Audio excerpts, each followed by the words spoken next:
தமிழ்நாடு அரசு அனைத்து துறை ஓய்வூதியர் சங்கம் போளூர் வட்ட கிளையின் பேரவை. தமிழ்நாடு அரசு அனைத்து துறை ஓய்வூதியர் சங்கம் போளூர் வட்டக்கிளை சார்பில் 8வது வட்டப்பேரவை கூட்டம் இன்று போளூர் அரசு பெண்கள் மேல்நிலைப் பள்ளி வளாகத்தில் வட்டத் தலைவர் அபிபுல்லாகான் தலைமையில் நடைபெற்றது. சங்க கொடி ஏற்றி தியாகிகளுக்கு அஞ்சலி செலுத்தப்பட்டது. முன்னிலை சந்திரசேகர் குப்பன் செழியன், இரா சௌந்திரராஜன், பி செல்வராஜி அருணாசலம். வரவேற்புரை குப்பன் வட்ட துணைத் தலைவர். அஞ்சலி தீர்மானம் மணி வட்டதுணை தலைவர். துவக்க உரை சரவணன் மாவட்ட இணை செயலாளர். வட்ட செயலாளர் பாலு செயலாளர் அறிக்கை தாக்கல் செய்தார். நிதிநிலை அறிக்கையை வட்ட பொருளாளர் ராமலிங்கம் தாக்கல் செய்தார்.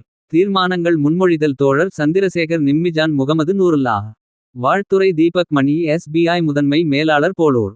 பன்னீர்செல்வம் ஜெயக்குமார் மோகன் முருகன் வீரமுத்து மணி கருணாமூர்த்தி பால்ராஜ் பஞ்சமூர்த்தி. துணை ஆட்சியர் காமராஜ் உதயகுமார் ஜெகநாதன் குப்புசாமி. குழந்தை வேலு சி குமார் அனைவரும் மதிய உணவு வழங்கினார். சிறப்புரை பச்சையப்பன் மாவட்ட செயலாளர். நிறைவுரை பி கிருஷ்ணமூர்த்தி மாவட்ட தலைவர். நன்றியுரை வட்ட செயலாளர் முகமது கவுஸ். தீர்மானங்கள் வேலிடேசன் சட்டம் 2025 திரும்ப பெறுதல். பழைய ஓய்வூதிய திட்டத்தை மீண்டும் அமுல்படுத்தல். குறைந்தபட்ச ஓய்வூதியம் 7850 ரூபாய் வழங்கிடுக. கமுடேஷன் பிடித்த காலத்தை 11 ஆண்டுகளாக குறைத்திடுக. 70 வயது ஓய்வூதியர் 10% கூடுதல் ஓய்வூதியம் வழங்கிடும்.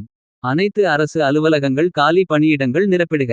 ஓய்வு பெற்ற கிராம நிர்வாக அலுவலர் தேர்வு நிலை சிறப்பு நிலை நிலுவைத் தொகை வழங்க கோரி ஓய்வூதியர் குறை தீர்வு மனுக்கள் மீது விரைவாக நடவடிக்கை எடுத்து பணப்பயன்கள் கிடைக்க மாவட்ட ஆட்சியர் தலைவர் இப்பேரவை கேட்டுக்கொள்கிறது.